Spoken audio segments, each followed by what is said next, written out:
आप सभी भाई बहनों का आध्यात्मिक ज्ञानात्मक चैनल की ब्रह्म मुहूर्त ज्ञान उपदेश कक्षा में एक बार फिर स्वागत है। आज की चर्चा का विषय है आनंद की पर्ची, और साथ में हमने देखिए पर्ची शब्द के साथ ही शब्द लिखा है सूत्र, और उसके नीचे हमने देखिए जो आज का मुख्य शब्द है वो है ब्रह्म मुहूर्त। देखिए आनंद कहो या ब्रह्म मुहूर्त कहो, इन दोनों शब्दों में कोई देखिए भेद नहीं है भावार्थ रूप में। देखिए शब्दों में तो भेद है, इसलिए आपको हमें लिखना पड़ा, लेकिन इनके भावार्थ में ये दोनों समान स्थिति हैं। और ये जो आज हमने देखिए सूत्र शब्द के साथ पहली बार हमने देखिए एक पर्ची शब्द लिखा है, क्योंकि पिछले कुछ महीनों से देखिए ये पर्ची शब्द बहुत ही एक चर्चा में आ चुका है।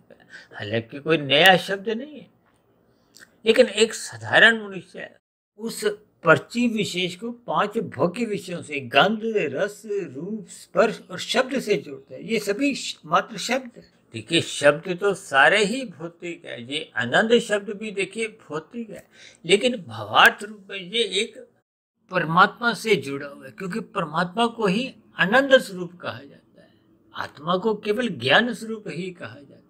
और दूसरी विशेष बात, ये जो पर्ची और सूत्र का अंतर क्या है। देखिए पर्ची तो कभी कभार ही किसी की निकल सकती, लेकिन सूत्र तो सदा ही सबके लिए ही उपलब्ध है। यानी कि 5 भोग्य विषयों की सुखों की जो एक प्राप्ति की जो इच्छा होती है वो सबके लिए ही उपलब्ध है। ये देखिए भौतिक 5 सुख है, और ये जो आपके हमारे स्थूल शरीर की देखिए 5 ज्ञानेंद्रियां हैं, नाक, जिह्वा, आंख, त्वचा, कान। ये स्थूल शरीर के स्तर पर हम अक्सर इन्हीं 5 एक ज्ञानेंद्रियों का सुख भोगते हैं, ये 5 विषयों का, और इसी की ही सुख की हम आशा रखते हैं। इसी की ही पर्ची निकल जाने पे हम बहुत ही प्रसन्न होते हैं, जबकि ये सुख दुख ये प्रकृति की ही 2 एक स्थितियां हैं। देखिए इन सभी स्थितियों को बहुत ही क्रमबद्ध तरीके से यदि आप समझते जाओगे, तब जाके आपको ये आनंद की, भगवान की, ब्रह्म मुहूर्त की स्थितियों का एक भावार्थ समझ में आने लगेगा। देखिए एक होता है सुख, एक होता है परम सुख। अब परम सुख का अभिप्राय देखिए आनंद से लिया जाए, या यूं सरल शब्दों में आप कहो कि दुख रहित एक जो परम सुख की स्थिति है उसको आनंद कहा जाता है। जबकि माया के ये 5 भोग्य विषयों की गंध, रस, रूप, स्पर्श और शब्द, इनके जितने भी सुख हैं ये देखिए द्वैत से जुड़े हैं। ये दुखदायी स्थितियों को देर से देर उत्पन्न करते हैं, और दुख कोई भी आत्मा चाहती नहीं है, क्योंकि वो आत्मा का स्वभाव ही नहीं। यानी कि कोई भी आत्मा किसी भी जोनि में हो वो दुख नहीं चाहती, सुख चाहती। इसी तरह देखिए इंसान भी देखिए सुख ही चाहते, और आत्मा तो देखिए अनंत है। भले ही मनुष्यों की संख्या लगभग 900 करोड़ के आसपास, लेकिन आत्मा तो अनंत जोनियों में है। और कभी कभी तो देखिए कुछ भारत जैसे देश में कुछ ऐसी फसलों की कटाई होती है जिसको एक पराली का नाम दिया गया। ऐसी स्थितियों में भी बहुत अधिक देखिए छोटे छोटे जीव उत्पन्न हो जाते हैं। इन जोनियों में जितने भी असंख्य जीव भी होते हैं वो भी देखिए सुख ही चाहते हैं। यानी कि सुख चाहना आत्मा का एक स्वभाव है, दुख किसी भी स्थिति में कोई नहीं चाहता। अब आत्मा और परमात्मा शब्द देखिए, मेरा अर्थ ये जो परम सुख है, परम का अभिप्राय देखिए एक परम सत्ता से। जैसे हम आत्मा कहते हैं, आत्मा तो देखिए अनंत है। इसी तरह हम जो परमात्मा कहते हैं उसमें देखिए 2 शब्द आ जाते हैं। परमात्मा शब्द का जब आप संधि विच्छेद करोगे तो परम शब्द आ जाता है। ठीक इसी तरह देखिए ये जो परम सुख है, ये परम सुख का ही दूसरा नाम देखिए आनंद है, जो कि आनंद स्वरूप परमात्मा को कहा जाता है। परमात्मा को सच्चिदानंद कहा जाता है। किसी रसगुल्ले को देखिए आनंद के साथ नहीं जोड़ा जाता। ये अलग बात है कि कभी कभी हम साधारण शब्दों में कह देते हैं बहुत मजा आ गया, आनंद आ गया। देखिए शब्द बोलने में भले ही कोई आनंद बोले थे, लेकिन आनंद रूपी जो एक सत्ता है, उस अनंत स्वरूप सत्ता को देखिए भगवान कहा गया है, परमात्मा कहा गया है, ब्रह्म कहा गया है। देखिए ब्रह्म शब्द एक सर्वव्यापी सत्ता के लिए कहा जाता है। एक निर्गुण निराकार सर्वव्यापी सत्ता को एक ब्रह्म शब्द से जोड़ा गया। जैसे हम कहते हैं ना परमात्मा, ये परमात्मा शब्द तकनीकी रूप से सैद्धांतिक रूप से देखिए ये आत्मा का जो एक सखा है, यानी कि एक सगुण निराकार रूप में जो एक शक्ति है, उस शक्ति विशेष को देखिए परमात्मा कहा जाता है। कहते हैं ना आप ध्यान लगाओ, ध्यान किसका लगाना है? उस परम सत्ता का। तो उस सत्ता का जब हम अपने भीतर में देखिए ध्यान लगाते हैं तो हम उस परम आत्मा से जुड़ते हैं। और कहीं कहीं देखिए आत्मा को ही देखिए उस शक्ति विशेष से जोड़ दिया जाता है।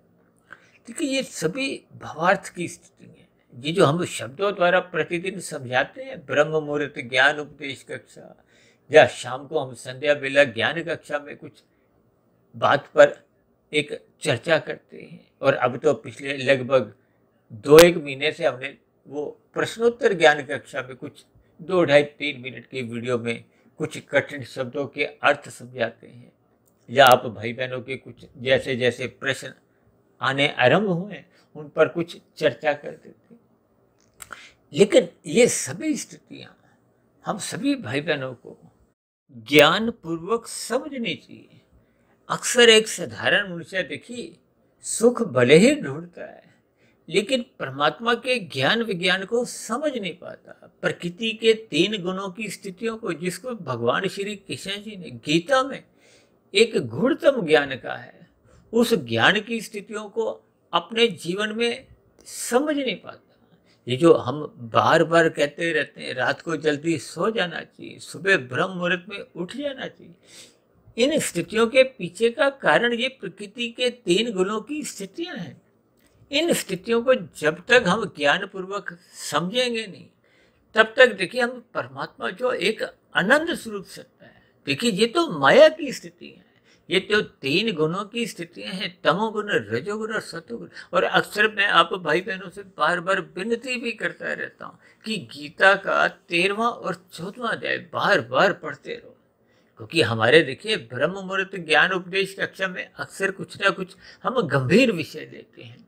इन गंभीर विषयों को हम जितना अधिक क्रमबद्ध तरीके से आरंभ से अंत तक समझ जाते हैं, तो फिर परमात्मा को तो देखिए हम पूर्ण रूप से कभी भी समझ ही नहीं सकते। और फिर परमात्मा को समझ भी लिया तो फिर परमात्मा को देखिए समझाना शब्दों का तो कुछ एक विषय ही नहीं है। ये तो मात्र एक इशारा किया जाता है उस दिशा का, उस ज्ञान का।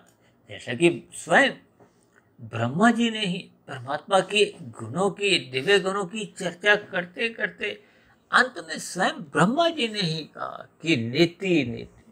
अब ऐसी स्थिति विशेष में देखिए जब ब्रह्मा जी ने ही नीति नीति शब्द कहे, यानी कि परमात्मा की एक था तक हम पहुंच ही नहीं सकते, उस शक्ति तक हम देखिए पहुंच नहीं सकते। उस शक्ति को हम पा सकते हैं, पाने का अभिप्राय क्या है? क्योंकि परमात्मा में आनंद है ऐसा नहीं, परमात्मा ही आनंद स्वरूप एक स्थिति है, एक शक्ति है। उस शक्ति को पाने के लिए आपको भी कोई देखिए पर्ची नहीं निकालनी, यानी कि किसी भी प्रकार की कोई ऐसी पर्ची जैसी स्थिति नहीं, वो तो एक सूत्र है।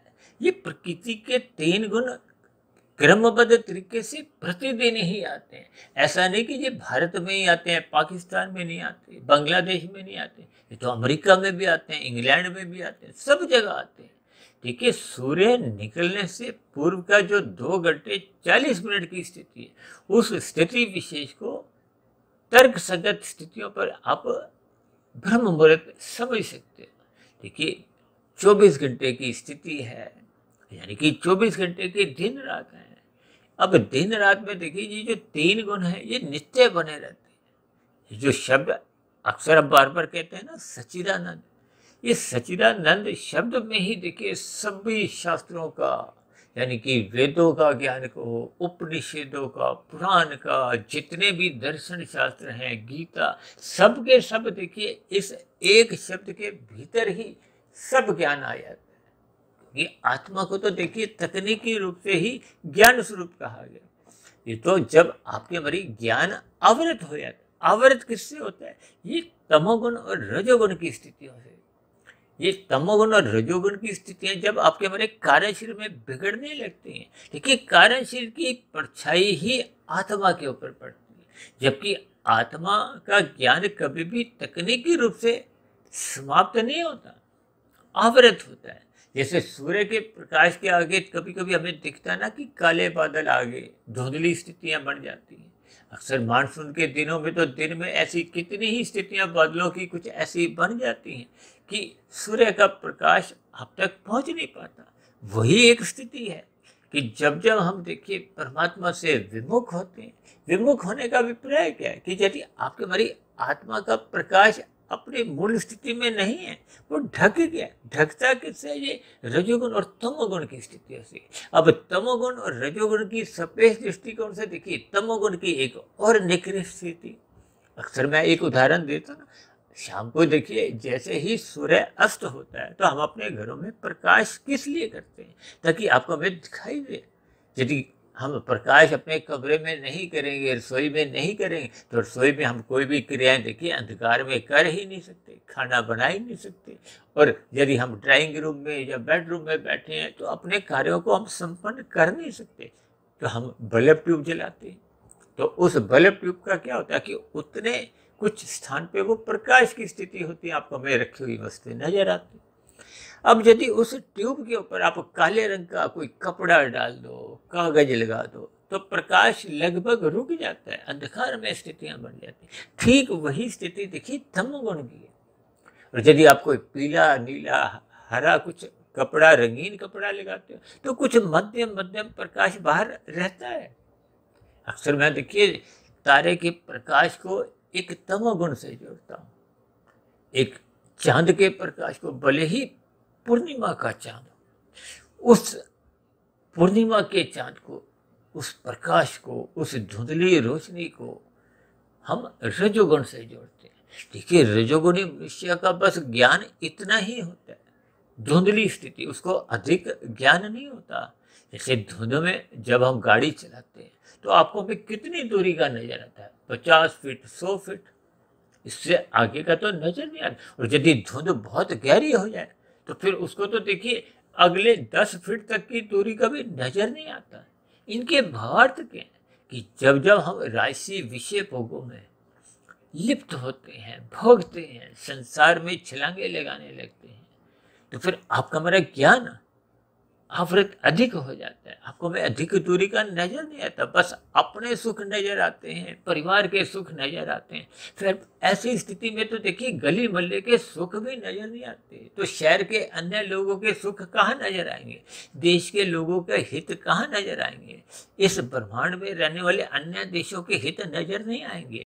तब ऐसी स्थिति में देखिए प्रकृति के जो अन्य जीव हैं, कितने ही पशु हैं, पक्षी हैं, कीड़े मकोड़े, कीट पतंगे, वनस्पति, इन सभी स्थितियों पर फिर मनुष्य विचार ही नहीं कर पाता। जब इन सभी स्थितियों पर विचार नहीं कर पाता तो फिर मनुष्य अपने कर्तव्य कर्मों को निभाने में असफल हो जाता है। देखिए ये सभी स्थितियां जब तक मनुष्य को कर्मबद्ध तरीके से ज्ञान पूर्वक समझ नहीं आती तो फिर मनुष्य अपने कर्तव्य कर्मों का पालन ही नहीं कर पाता। यानी कि जब मनुष्य कर्तव्य कर्मों का पालन ही नहीं कर पाता तो फिर उसकी अभी सात्विक स्थिति भी मजबूत नहीं होती। अब सात्विक स्थिति जब मजबूत ही नहीं होती तो फिर ये जो कर्म योग, ज्ञान योग, भक्ति योग की स्थिति है, ये तो और भी आगे की स्थिति है। जब मनुष्य योग की स्थिति में ही अपने आप को स्थित नहीं कर पाता तो फिर परमात्मा तो देखिए एक बहुत ही दूर की स्थिति है। भगवान श्री कृष्ण जी ने स्वयं बार बार गीता में अर्जुन के रथ के जो 5 घोड़ों को 5 भोग्य विषयों से इसलिए दर्शाया है ताकि उन भोग्य विषयों की जो एक मन रूपी लगाम है उसको बुद्धि के अधीन रखना है। इसलिए तो भगवान श्री कृष्ण जी ने उस लगाम को अपने हाथ में ही रखते हुए ये उपदेश दिए। देखिए हम परमात्मा की ज्ञान पूर्वक स्थितियों को समझते नहीं। हालांकि ये सभी ज्ञानमय स्थितियां तो सभी आत्माओं में पहले से ही है, लेकिन मनुष्य सत्वगुण का संग नहीं करता, सात्विक स्थिति मजबूत नहीं करता, ब्रह्म मुहूर्त में उठता नहीं। देखिए जब मनुष्य सत्संग ही नहीं करता, यानी जब तक मनुष्य सत्वगुण का संग नहीं करता, देखिए सत्संग का साधारण अर्थ ही ये है कि आपको में सत्वगुण का संग करना है, अपने जीवन में सात्विकता लानी है। ये जो विधि विधान द्वारा जो एक विहित कर्म है, देखिए एक है राजसी कर्म, एक है सात्विक कर्म। अब तमोगुण से अच्छा गुण कौन सा है? रजोगुण है। रजोगुण से अच्छा गुण सत्वगुण है। इन स्थितियों को जब तक मनुष्य ज्ञान पूर्वक समझता नहीं है, वेदों में तो देखिए विस्तार से इन सभी स्थितियों का एक कर्मफल सिद्धांत के प्रति समझाया गया कि ये करो ये मत करो। जो करने योग्य कर्म है, जिनको शास्त्र आपको में अनुमति देता है, वो एक विहित कर्म है। रजोगुण में रहते हुए एक साधारण विहित कर्म है, और सत्वगुण में रहते हुए ये विशेष प्रकार के विहित कर्म है। ये सकाम भाव से ही माने जाते हैं। सकाम भाव से किए गए एक सात्विक कर्म, पुण्य कर्मों का ही परिणाम एक सुख की स्थिति है, जिसको मनुष्य अपनी पर्चियों में ढूंढता है। देखिए ये सभी स्थितियां जब तक आपको में ज्ञान पूर्वक समझ नहीं आएंगी, तो फिर ये पर्ची की स्थितियों में मनुष्य खोया रहता है, सुखों की प्राप्ति के लिए ही अपने जीवन को लगा देता है। देखिए सुख प्राप्ति के लिए किसी भी प्रकार का शास्त्र भी कोई मना नहीं करते। ये परोपकार के कार्य करने से भी आपकी हमारी सात्विक स्थिति मजबूत होती है। सात्विक स्थिति मजबूत इसलिए करनी आवश्यक है कि फिर हम सत्वगुण से आगे की यात्रा, यानी कि परमात्मा को पाने का एक लक्ष्य बनाए। देखिए आत्मा का जो साधारण स्थिति में कहा जाता है, परमात्मा को पाने का लक्ष्य सदा ही बना रहता है, क्योंकि आत्मा और परमात्मा का एक सजातीय संबंध है। जैसे आपके हमारे स्थूल शरीर का विषय भोगों से एक सजातीय संबंध है। उसके पीछे का कारण क्या है कि आपका हमारे जन्म है, जो स्थूल शरीर का निर्माण है, वो विषय भोगों का ही परिणाम है। इस स्थिति विशेष को आपको हमें ज्ञान पूर्वक समझना होगा। देखिए भोग दृष्टि से यदि मनुष्य इन स्थितियों पर विचार करता है, तो फिर वो रजोगुण में स्थित हो जाता है। और कभी कभी तो मनुष्य देखिए जब स्थूल शरीर को ही अधिक महत्व देने लगता है, तो फिर वो मनुष्य रजोगुण से भी नीचे तमोगुण में गिर जाता है, और तमोगुण में तो फिर मनुष्य अज्ञानता में गिर जाता है। अब अज्ञानता की स्थितियों में तो उसको सही सही सुख दुख की पहचान नहीं होती। अब तमोगुण स्थितियों में तो अज्ञानतावश मनुष्य कितने ही ऐसे कर्म कर जाता है जो भविष्य में उसके दुखों का कारण बनते हैं, प्रतिकूल परिस्थितियों को वो जन्म देते हैं।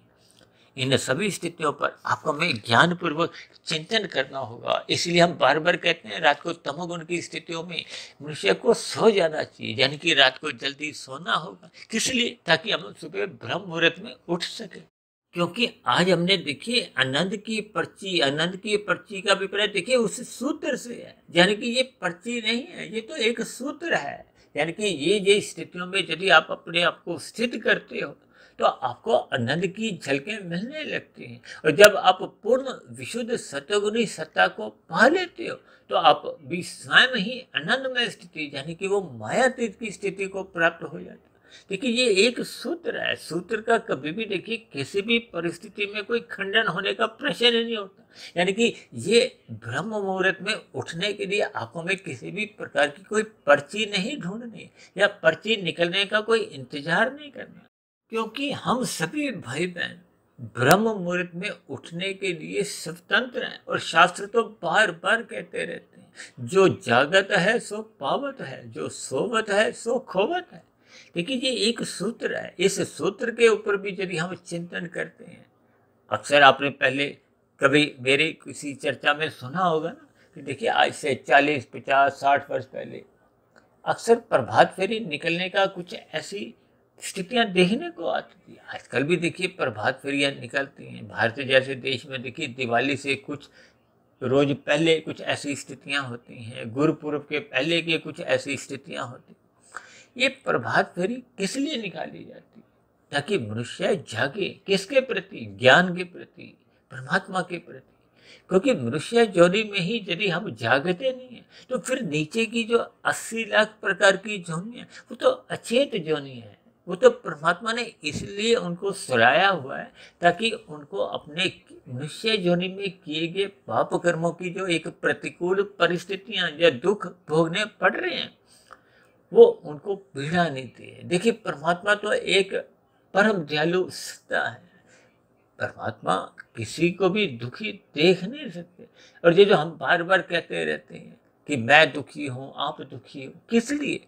हम अपने किए गए कर्मों के कारण दुखी हैं। जब तक हम देखिए अज्ञानता में जीते हैं तो आपसे हमसे पाप कर्म सहज ही होने लगते हैं। और जैसे जैसे हम ज्ञान में स्थितियों में आने लगते हैं तो आपको हमें सही गलत की पहचान होने लगती है। अब ऐसी स्थिति विशेष में मनुष्य फिर पाप कर्मों से सहज ही बचा रहता है। इसीलिए शास्त्रों में बार बार कहा गया है कि यदि मनुष्य अपने मिले हुए जीवन में सत्संग नहीं करता तो उसमें पशु वृत्तियां पनपने आरंभ हो जाती हैं। पशु वृत्तियों में वो सहज ही गिरने लगता है। ये जो चार पुरुषार्थ हैं, धर्म, अर्थ, काम, मोक्ष, देखिए मोक्ष तो एक आपके मन एक मंजिल है। मंजिल को हो, मोक्ष को हो, आनंद को हो, ब्रह्म मुहूर्त को हो, भगवान को हो, ब्रह्म को हो, परमात्मा, सब एक ही बात है। इन सभी स्थितियों को आपको हमें ज्ञान पूर्वक समझना होगा।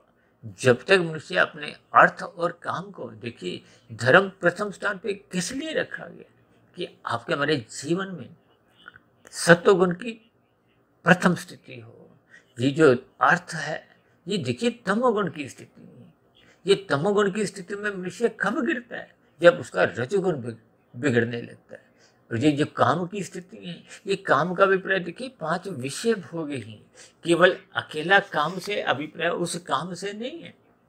देखिए इन सभी स्थितियों को आपको भाई ज्ञान पूर्वक समझना होगा। स्थूल शरीर पृथ्वी, जल, अग्नि, वायु, आकाश का बना है। इस 5 तत्वों के शरीर का जो एक मूल कारण है वो इसके सूक्ष्म भूत हैं, यानी कि गंध, रस, रूप, स्पर्श और शब्द। इनको तकनीकी रूप से शास्त्रों में तन्मात्रा कहा गया है, सूक्ष्म भूत कहा जाता है, इनको भोग विषय भी कहा जाता है। और जो आपके हमारे स्थूल शरीर की 5 ज्ञानेंद्रिय हैं, ये एक गोलक मानी जाती, नाक, जिह्वा, आंख, त्वचा, कान। और इसी तरह आपके हमारे हाथ, पैर, वाणी, लिंग, गुदा, ये भी एक 5 कर्मेंद्रियां हैं। ये गोलक रूप है। ये स्थूल शरीर की स्थिति है। और स्थूल शरीर के पीछे की जो एक स्थिति है वो सूक्ष्म शरीर की है। इस सूक्ष्म शरीर के ही 5 भोग विषय जो आपके हमारे सूक्ष्म भूत कहलाते हैं, इनको भी तामसी कहा गया। आपके हमारे शरीरों को भी देखिए तामसी कहा गया। और ये जो 5 जो आपकी हमारी गोलक रूपी ज्ञानेंद्रिय, इनको जो शक्ति प्रदान करती हैं, इनको सूक्ष्म एक ज्ञानेंद्रिय कहा जाता है। देखिए 5 सूक्ष्म ज्ञानेंद्रिय ये सात्विक मानी गई। और इसी तरह 5 जो आपके हमारी कर्मेंद्रियों को जो शक्ति प्रदान करती है, उनको एक राशि कहा गया। देखिए हाथ, पैर, वाणी, ये आपके हमारी क्रियाएं करती हैं, कर्म करती है। रजोगुण को क्रिया से जोड़ा जाता है और तमोगुण को देखिए पदार्थों से जोड़ा जाता है। ये जो आपके हमारा शरीर है, कहते हैं ना, ये 5 पदार्थों का बना है, 5 तत्व पदार्थ एक ही बात है। ये 5 पदार्थ ही आपके हमारे ये देखिए तामसी गिने जाते हैं। ये पदार्थ हैं। अब पदार्थों का सुख लेने के लिए आपको भाई क्रिया करनी होती है। अब क्रिया के ज्ञान पूर्वक यदि होगी तो ही हम पदार्थों का सही सही सुख ले सकते हैं। देखिए जब तक ज्ञान ही नहीं है, इसलिए तो बार बार कहा गया सत्संग करो, सत्संग करो। अक्सर मनुष्य सत्संग को थोड़े हल्की स्थितियों में लेते हैं। और मैं तो बार बार कहता हूँ, देखिए तामसी मनुष्य तो सत्संग करता ही नहीं, वो तो एक भी कान से सुनता ही नहीं। जबकि राजसी मनुष्य देखिए एक कान से सुनता है, लेकिन अक्सर देखिए ये एक भावार्थ रूप में मैं शब्द कह रहा हूँ, इसको आप अन्यथा में नहीं लो। क्योंकि एक राजसी मनुष्य की देखिए विषय भोगों में अधिक रुचि होती है, इसलिए उसका रजोगुण अधिक प्रधान होता है।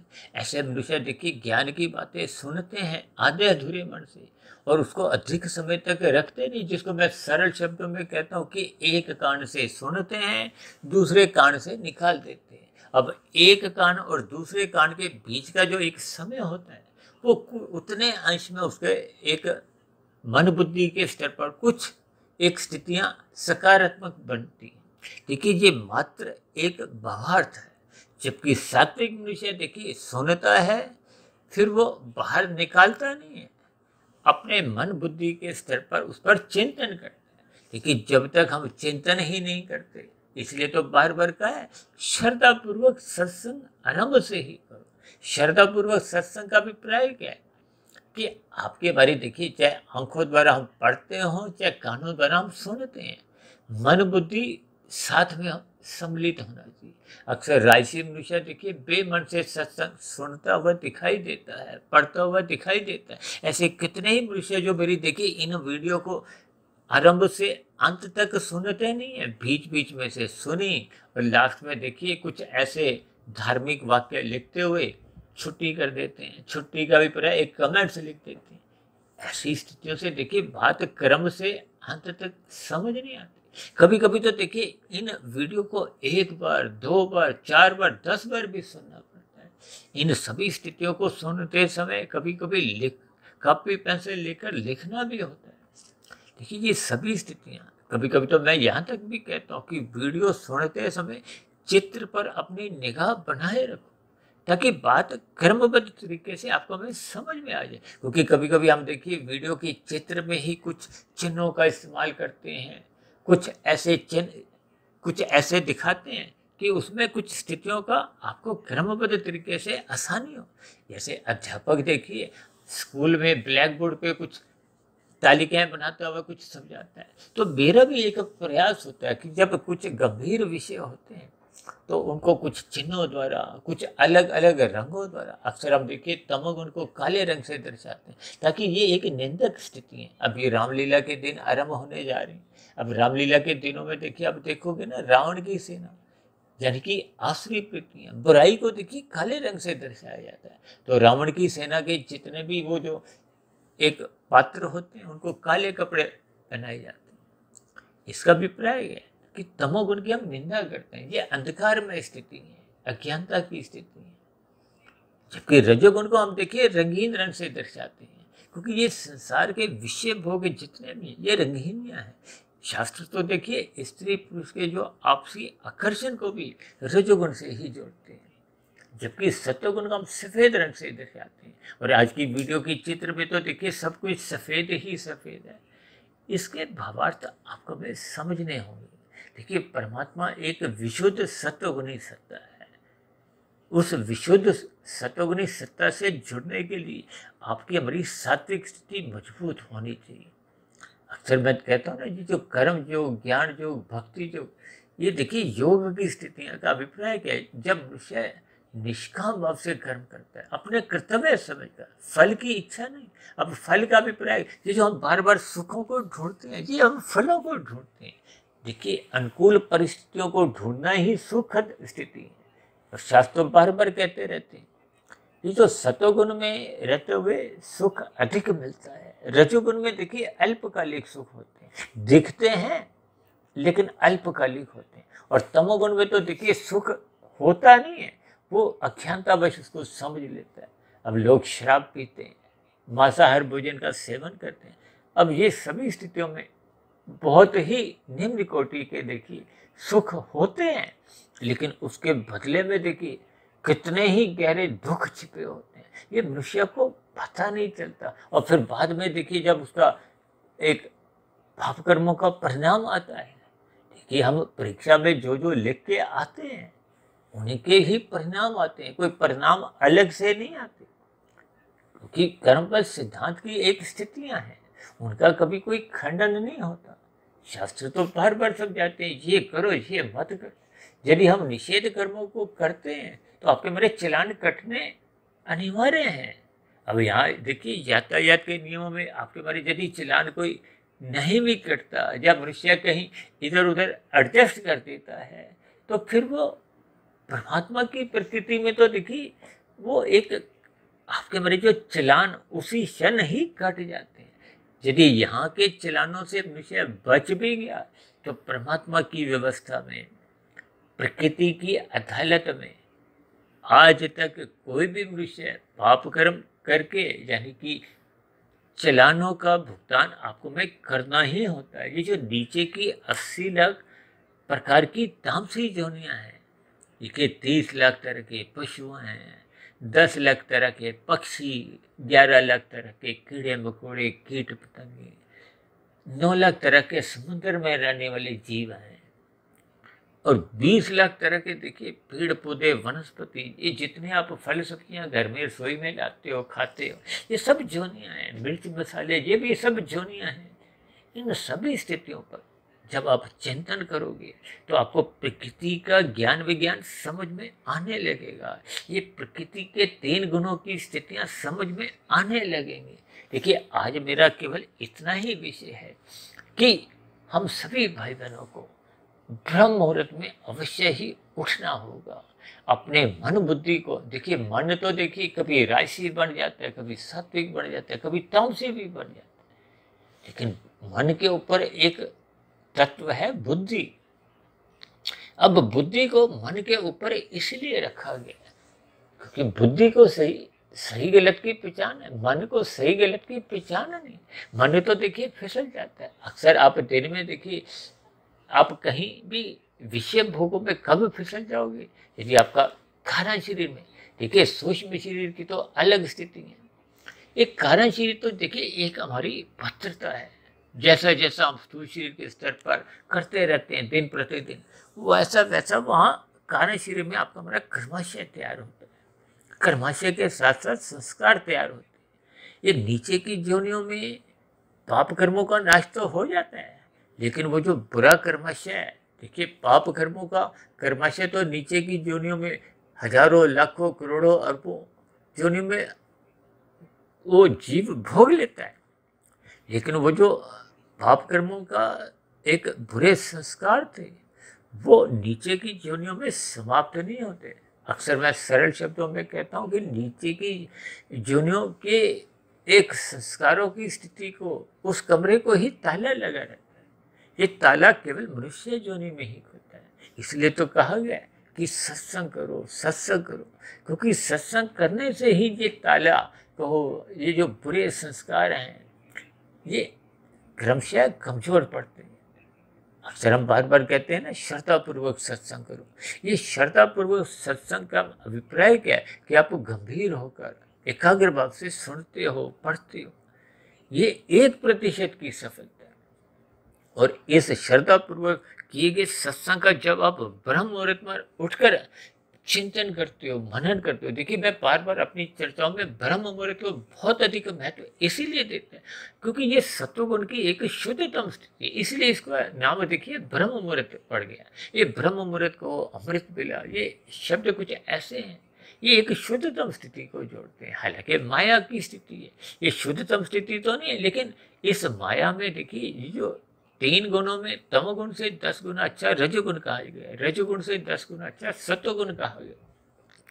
अब सत्वगुण की ये एक शुद्धतम स्थिति है। सूर्य निकलने से पूर्व के देखिए 2 घंटे 40 मिनट की स्थिति। इन सभी पे हमारी देखिए अलग अलग वीडियो तो पहले ही बहुत बन चुकी है, क्योंकि ये ब्रह्म मुहूर्त का जो एक समय विशेष है 2 घंटे 40 मिनट, ये गुजरे हुए तमोगुण से प्रभावित नहीं होता और आने वाले रजोगुण से भी प्रभावित नहीं होता। इसलिए सपेश दृष्टिकोण से इसको देखिए शुद्धतम समय कहा जाता है। इसलिए इसके साथ ब्रह्म मुहूर्त शब्द हम जोड़ देते हैं, जो कि शास्त्र भी कहते हैं।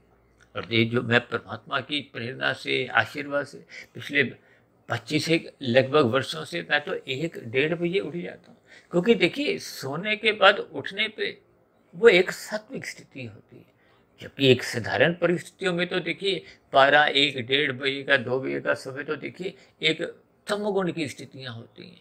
जो भाई बहन देखिए उस समय सो रहे होते हैं, देखिए सोने से पूर्व की स्थिति राजसी होती है, सोते समय जो हम स्थिति में होते हैं वो एक तामसी होती है, और सोने के बाद जो उठने की जो एक स्थितियां हैं वो फिर उसमें सात्विक स्थितियां होती हैं। और उस सात्विक स्थितियों में भी देखिए हम अपने ब्रह्म मुहूर्त के समय को देखिए और अधिक लंबा कर सकते हैं। यदि हम जल्दी उठ जाते हैं तो फिर वो स्थिति थोड़ी और एक सात्विक बन जाती है। लेकिन ये शब्दों के भावार्थ कुछ बहुत ही गहरे तभी समझ में आते हैं जब हम इन सभी स्थितियों पर शोध करते हैं।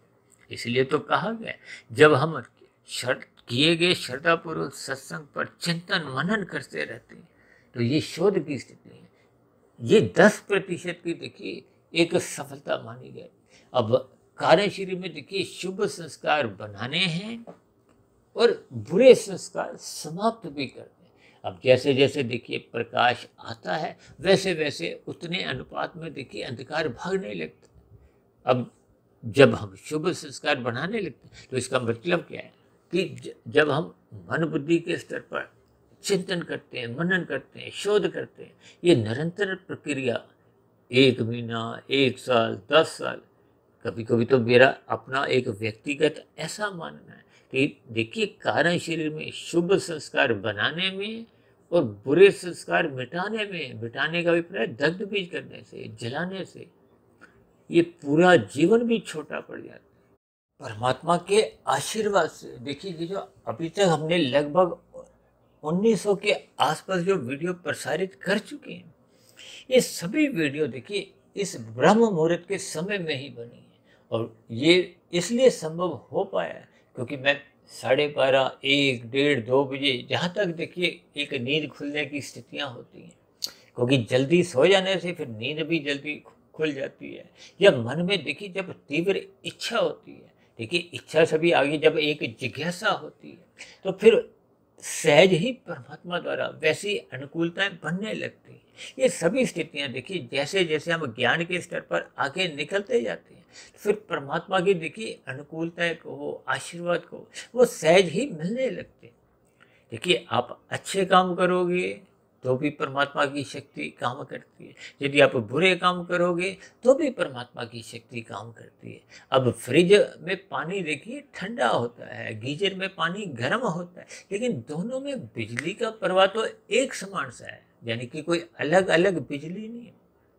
ये जो आज संसार में देखिए बहुत ही एक निंदनीय काम करते हैं, जघन्य अपराध करते हैं, वो भी देखिए परमात्मा की ही शक्ति पाकर करते हैं। परमात्मा शक्ति देने में देखिए कोई कंजूसी नहीं करते, क्योंकि आत्मा की अपनी एक शक्ति है, परमात्मा की अपनी एक शक्ति है। परमात्मा की शक्ति को देखिए दिव्य गुणों के साथ आनंद से जोड़ा जाता है, आत्मा की शक्ति को ज्ञान से जोड़ा जाता है। उसी तरह ये जो प्रकृति के 3 गुण हैं, तमोगुण, रजोगुण और सत्वगुण, इन गुणों की अलग अलग लक्षण हैं, इनके अलग अलग एक ऐसी व्यवस्था है।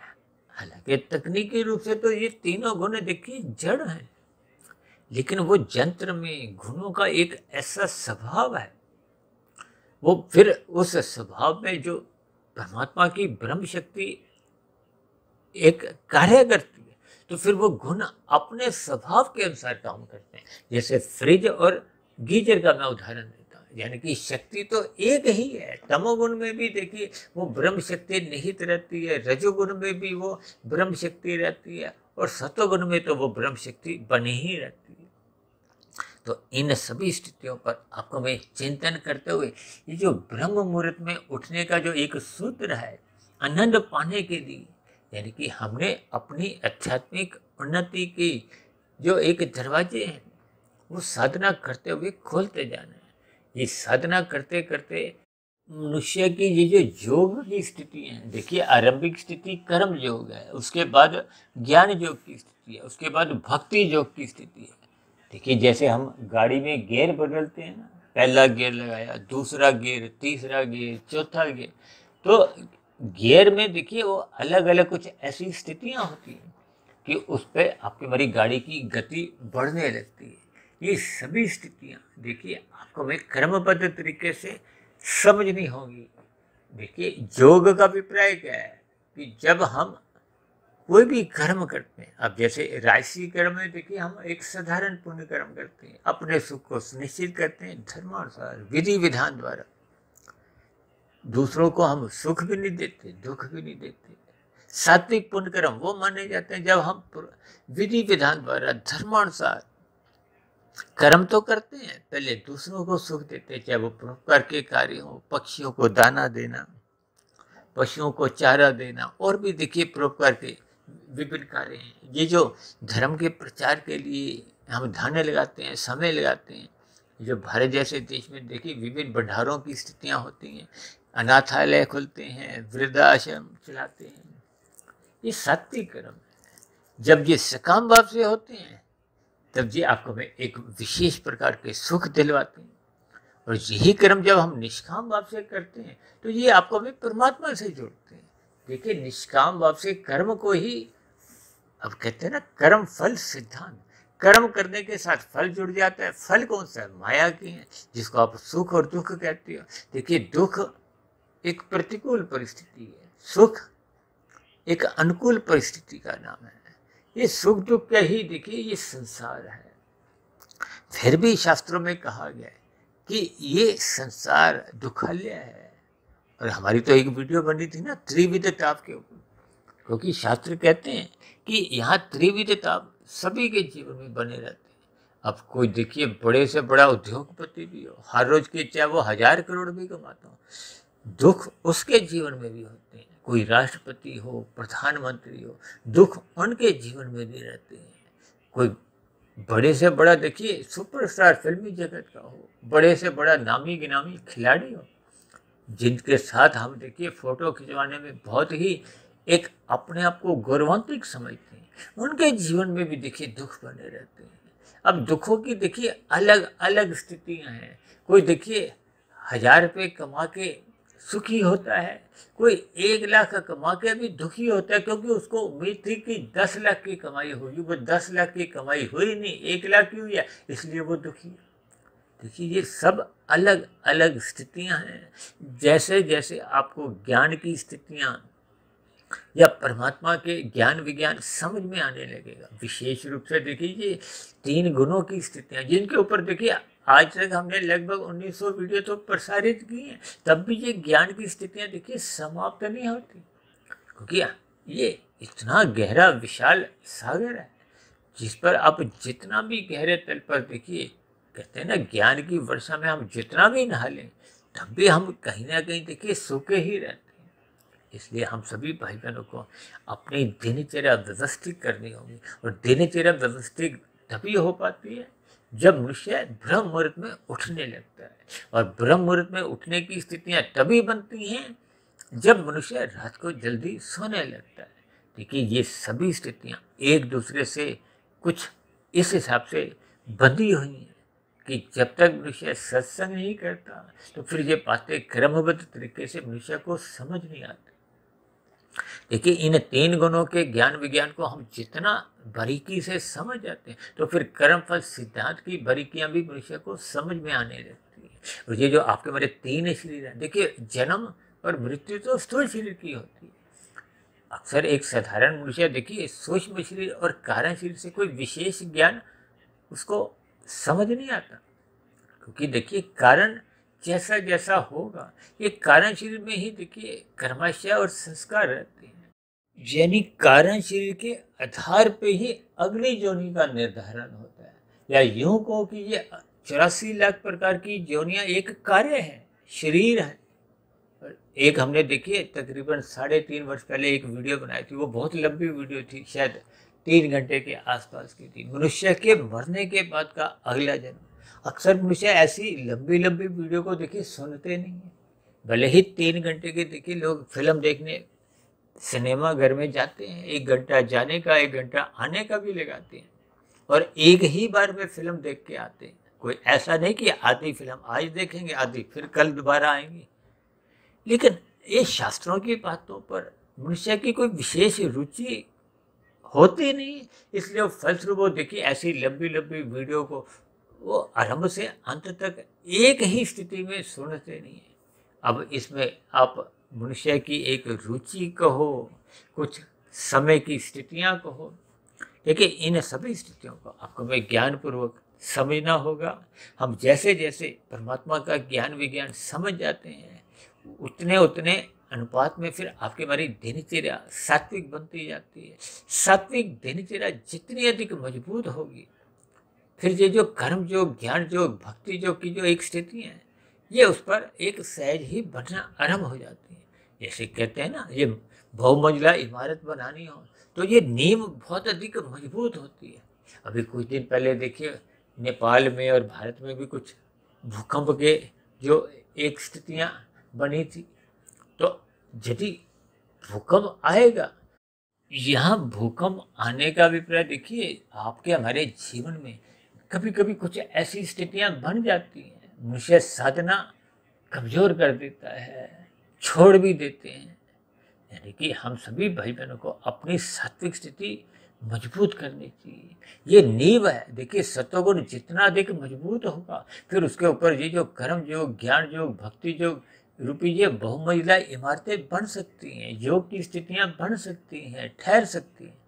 अन्यथा देखिए, मनुष्य अपने जीवन में कुछ इन स्थितियों पर विचार करता है, कुछ चलता है, फिर छोड़ देता है, तो जिसके फलस्वरूप देखिए वो योग की स्थिति मजबूत हो नहीं पाती। इसका अभिप्राय यही है कि जैसे कच्चे मकान देखिए ढह जाते हैं ना भूकंप में, ठीक उसी तरह जिन भाई बहनों की देखिए साधना अभी कच्ची होती है, यानी कि वो सत्वगुण में अपनी मजबूती ला नहीं पाती।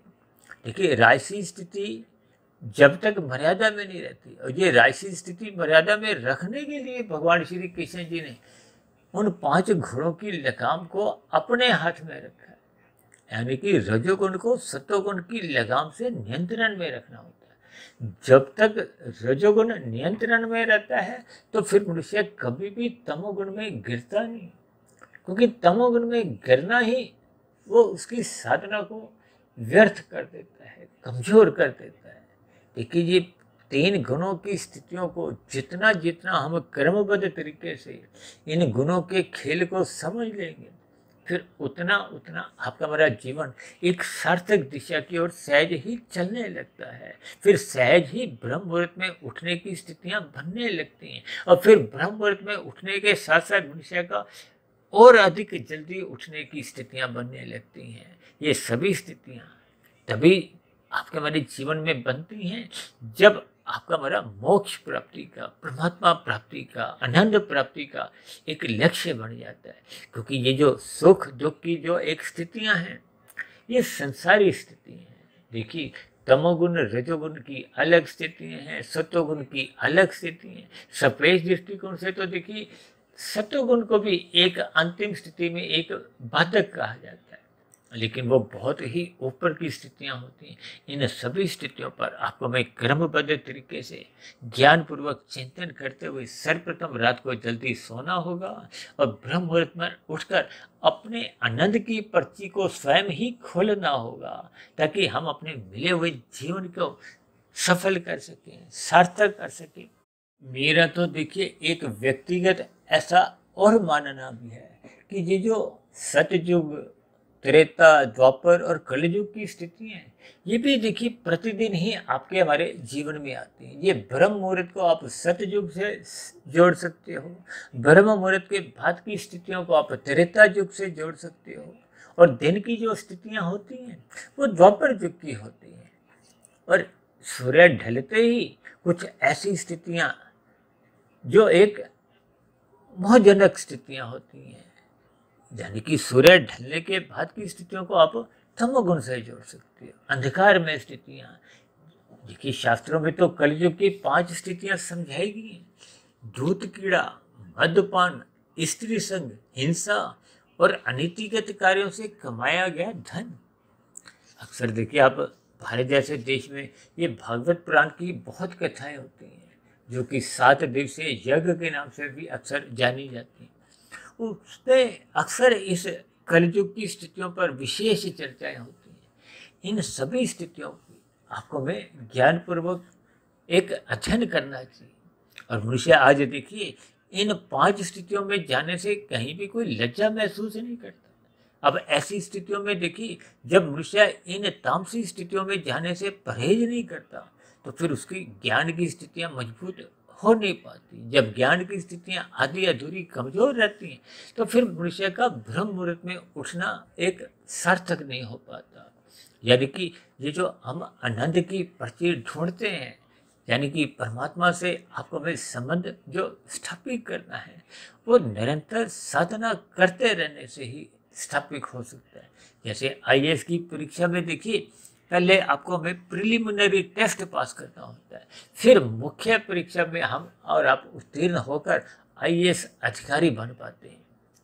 ठीक उसी तरह आपको हमें पहले सत्वगुण अपना मजबूत करना होगा, ब्रह्म मुहूर्त में उठना होगा, ताकि दिन में रजोगुण की स्थितियां आपके हमारी एक नियंत्रण में रहें और तमोगुण की जो एक निंदनीय स्थिति है, इसलिए तो शास्त्रों में कहा है तमोगुण की निंदा करो, रजोगुण के प्रति उदासीन रहो।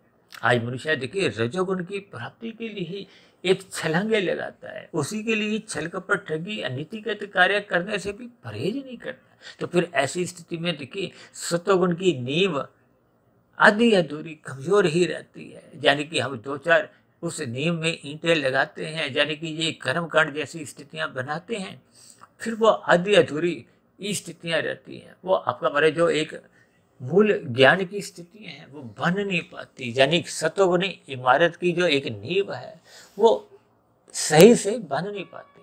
देखिए इन सभी स्थितियों पर आपको में चिंतन करना होगा। जहाँ जहाँ आपके हमारे जीवन में देखिए कमियां हों, कमजोरियां हों, उन कमजोरियों को आपको में दूर करना होगा। और इन सभी स्थितियों का एक ही देखिए इलाज है।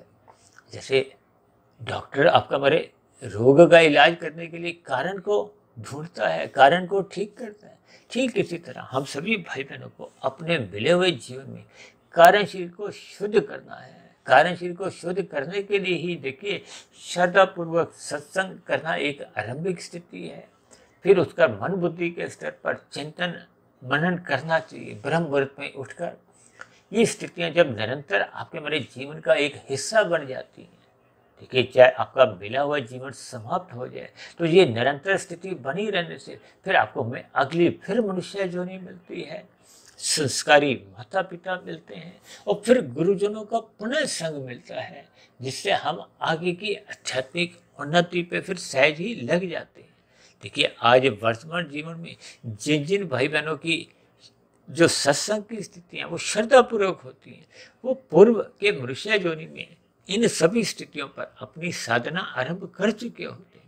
यानी हम सभी भाई बहनों की देखिए ज्ञान के अलग अलग स्तर हैं, अलग अलग स्थितियां हैं, लेकिन यहाँ कहीं भी हम देखिए स्थित हैं, हम सभी भाई बहनों को अपने मिले हुए जीवन में सत्वगुण का संग अधिक से अधिक करते रहना होगा, ब्रह्म मुहूर्त में उठना होगा, ताकि ये जो आनंद की स्थिति है, क्योंकि परमात्मा ही एक आनंद स्वरूप सत्ता है, परमात्मा को ही सच्चिदानंद कहा गया है, आत्मा को सत्य चित्त कहा जाता है। और ये जो माया है ये मात्र एक सत्य की स्थिति जड़ है, यानी कि जड़ पदार्थों का सुख अल्प काल के लिए ही होता है।